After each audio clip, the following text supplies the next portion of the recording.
ಅಂತಹ ಸೌಂದರ್ಯವತಿಯೂ ಹೌದು.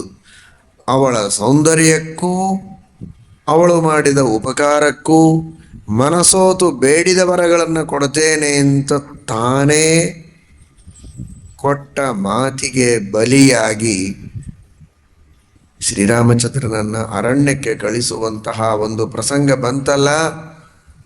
ನಾನೇ ಸಂತೋಷದಿಂದ ನಿನಗಿಂತಹ ಒಂದು ಬಹುಮಾನ ಕೊಡ್ತೇನೆ ಅಂತ ಹೇಳಿದ್ರೆ ಜಾಣನಾಗ್ತಾ ಇದ್ನೋ ಏನೋ. ಬೇಡಿದ ವರವನ್ನ ಕೊಡ್ತೇನೆ ಅಂತ ಕೇಳಿಬಿಟ್ನಲ್ಲ. ಇಂತಹ ವರ ಕೊಡೋ ಪ್ರಸಂಗ ಬಂತು. ಶ್ರೀರಾಮಚಂದ್ರನನ್ನ ಅರಣ್ಯಕ್ಕೆ ಕಳಿಸುವಂತಹ ವರವನ್ನ ಕೈಕೇಯಿಗೆ ಕೊಡಬೇಕಾಯಿತು. ಅದು ಅವಳಿಗೆ ವರ, ನನಗೆ ಶಾಪ ಅಂತ ಭಾವಿಸಿದ ದಶರಥ ತಾನು ಕೊಟ್ಟ ವರವೇ ತನಗೆ ಶಾಪವಾಗಿ ಪರಿಣಾಮವಾಯಿತು ಅಂತನ್ನುವ ತಾಪದೊಳಗೆ ದಶರಥ ಅಸುನೀಗಿದ, ಸ್ವರ್ಗವನ್ನು ಹೊಂದಿದ್ದಾನೆ ಅಂತನ್ನುವ ಮಾತನ್ನು ಭರತ ತಿಳಿಸ್ತಾನೆ. ಉತ್ತಿಷ್ಠ ಪುರುಷ ವ್ಯಾಘ್ರ ಕ್ರಿಯತಾ ಮುದಕಂಪಿತು ಅಹಂಜಾಯಂಚ ಶತ್ರುಘ್ನ ಪೂರ್ವಮೇವ ಕೃತೋದಕವು.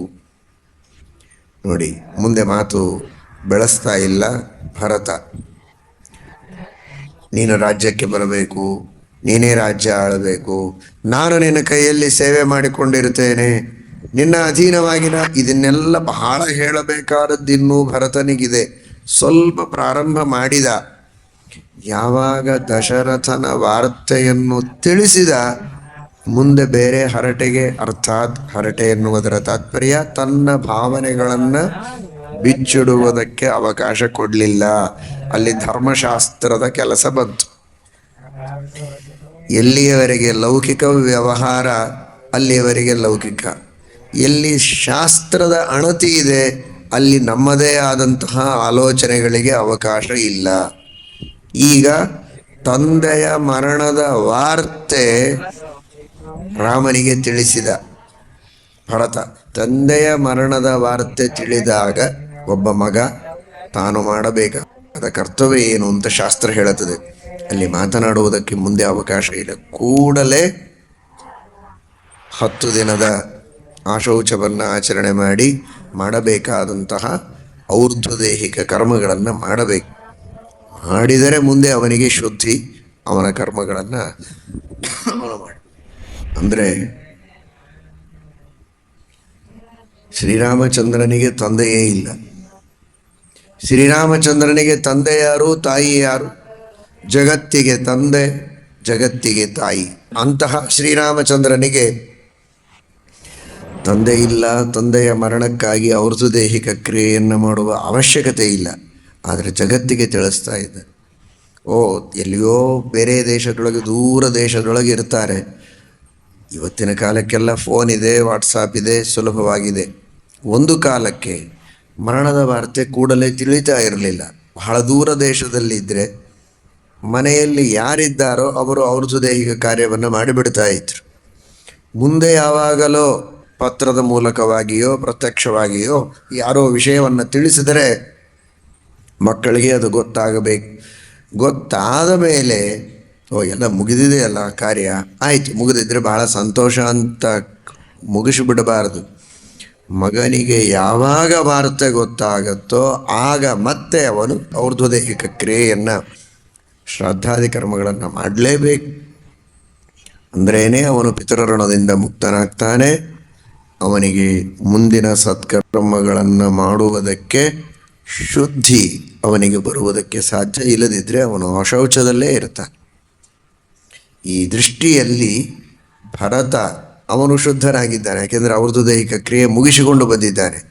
ಶತ್ರುಘ್ನ ಶುದ್ಧನಾಗಿದ್ದಾನೆ.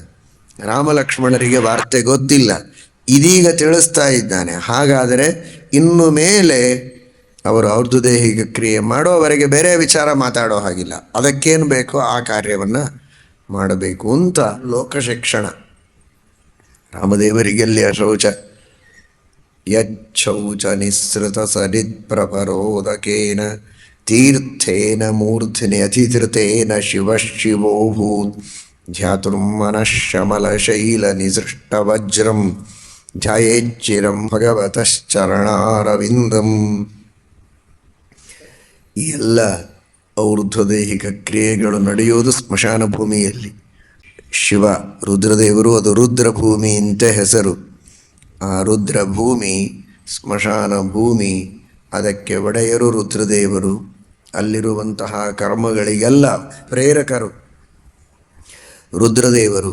ಅಂತಹ ಮಹಾನುಭಾವರಾದಂತಹ ಆ ಎಲ್ಲ ಜೀವರಾಶಿಗಳ ಸಂಹಾರಕ್ಕೂ ಕಾರಣರಾಗಿ ಮರಣೋತ್ತರದಲ್ಲಿ ಅವರಿಗೆ ಸದ್ಗತಿಯನ್ನು ಕೊಡುವಲ್ಲಿಯೂ ವಿಶಿಷ್ಟ ಸ್ಥಾನವನ್ನು ಪಡೆದ ರುದ್ರದೇವರಿಗೇನೆ ಯಾವ ಭಗವಂತನ ಪಾದೋದಕದಿಂದ ಪಾವಿತ್ರ್ಯ ಬರುತ್ತೆ ಅಂತ ಶ್ರೀಮದ್ ಭಾಗವತ ಹೇಳುತ್ತದೆ.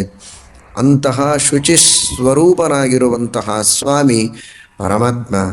ಶುಚಿ ಅಂತ ಯಾರಿದ್ದಾರೋ ಅವರಲ್ಲಿ ಆ ಸನ್ನಿಧಾನವನ್ನಿಟ್ಟು ಶುಚಿತ್ವವನ್ನು ನೀಡುವುದಕ್ಕೆ ಶುಚಿ ಸತ್ ಎಂಬ ಹೆಸರನ್ನು ಪಡೆದುಕೊಂಡವ.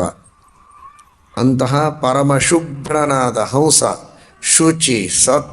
ಶುಚಿ ಪರಶುಕ್ಲರಾದ ವಾಯುದೇವರು, ಅವರಲ್ಲಿ ಸನ್ನಿಹಿತನಾದದ್ದರಿಂದ ಶುಚಿ ಸತ್ ಅಂತ ಕರೆಸಿಕೊಳ್ಳುವ ದೇವರಿಗೆ ಎಲ್ಲಿಯೇ ಅಶೌಚ. ಆದರೂ ಪ್ರಜೆಗಳು, ಜನರು, ಧಾರ್ಮಿಕರು ಹೇಗೆ ವರ್ತನೆ ಮಾಡಬೇಕು ಅನ್ನುವುದನ್ನು ತಿಳಿಸಿಕೊಡುವುದಕ್ಕೆ ಪರಮಾತ್ಮ ಆ ರೀತಿ ಪ್ರವೃತ್ತನಾಗಿದ್ದಾನೆ. ಹೇಳ್ತಾನೆ, ಉತ್ತಿಷ್ಠ ಪುರುಷೌ ವ್ಯಾಘ್ರ ಕ್ರಿಯತಾಮುದಕಂಪಿತು. ತಂದೆಗೆ ಮಾಡಬೇಕಾದಂತಹ ತರ್ಪಣ ಶ್ರಾದ್ದಾದಿ ಕರ್ಮಗಳನ್ನೆಲ್ಲ ನೀನು ಮಾಡಬೇಕು. ನಾವಿಬ್ಬರೂ ಮಾಡಿ ಮುಗಿಸಿದ್ದೇವೆ, ನಿನಗೇನು ಬೇಕೋ ಸೇವೆ ಮಾಡುತ್ತೇವೆ, ಸಹಾಯ ಮಾಡುತ್ತೇವೆ. ಒಂದು ಮಗನಾಗಿ ಮಾಡಬೇಕಾದ ಕರ್ತವ್ಯ ಮಾಡದೇ ಇದ್ದರೆ ಶುದ್ಧಿ ಇಲ್ಲ, ಸತ್ಕರ್ಮಗಳನ್ನು ಮಾಡುವುದಕ್ಕೆ ಅಧಿಕಾರ ಇಲ್ಲ. ಒಂದು. ಎರಡನೆಯದಾಗಿ ತಂದೆ, ಇದೊಂದು ಬಹಳ ಮಹತ್ವದ ಮಾತನ್ನು ಹೇಳ್ತಾರೆ. ತಂದೆಗೆ ಅನೇಕ ಜನ ಮಕ್ಕಳು ಇರ್ತಾರೆ. ಅದರಲ್ಲಿ ಒಬ್ಬ ಮಗ ಬಹಳ ಧಾರ್ಮಿಕ, ಬಹಳ ಗುಣವಂತ, ಬಹಳ ವಿನೀತ. ಅಂತಹ ಮಗನ ಮೇಲೆ ತಂದೆಗೆ ಬಹಳ ಪ್ರೀತಿ, ಭಾರಿ ಅಕ್ಕರೆ. ಅವನು ಕೊಟ್ಟಂತಹ ನೀರು ಹಾಗೂ ಪಿಂಡ, ಅನ್ನ, ಇದು ತಂದೆಗೆ ಅಕ್ಷಯವಾಗಿ ಮುಟ್ತದಂತೆ. ಯಾರ ಮೇಲೆ ತಂದೆಗೆ ಬಹಳ ಸಿಟ್ಟು, ಒಂದು ಹೇಳಿದ ಮಾತನ್ನೂ ಕೇಳ್ತಾ ಇರೋದಿಲ್ಲ, ಧಾರ್ಮಿಕನಾಗಿರೋದಿಲ್ಲ, ಬರೀ ಲಂಡ, ಧರ್ಮಲಂಡ, ಧರ್ಮವನ್ನು ಬಿಟ್ಟು ಇದ್ದಾನೆ, ಮೋಸ ಮಾಡ್ತಾನೆ, ತಂದೆ ತಾಯಿಗಳ ಮಾತನ್ನು ಉಲ್ಲಂಘನೆ ಮಾಡ್ತಾನೆ, ಬಹಳ ಮನಸ್ಸಿಗೆ ನೋವು ಕೊಡ್ತಾನೆ.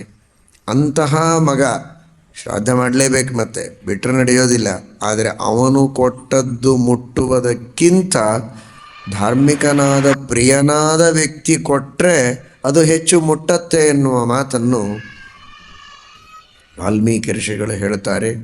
ಭರತ ಆ ಮಾತನ್ನು ತಿಳಿಸಿಕೊಡ್ತಾ ಇದ್ದಾನೆ.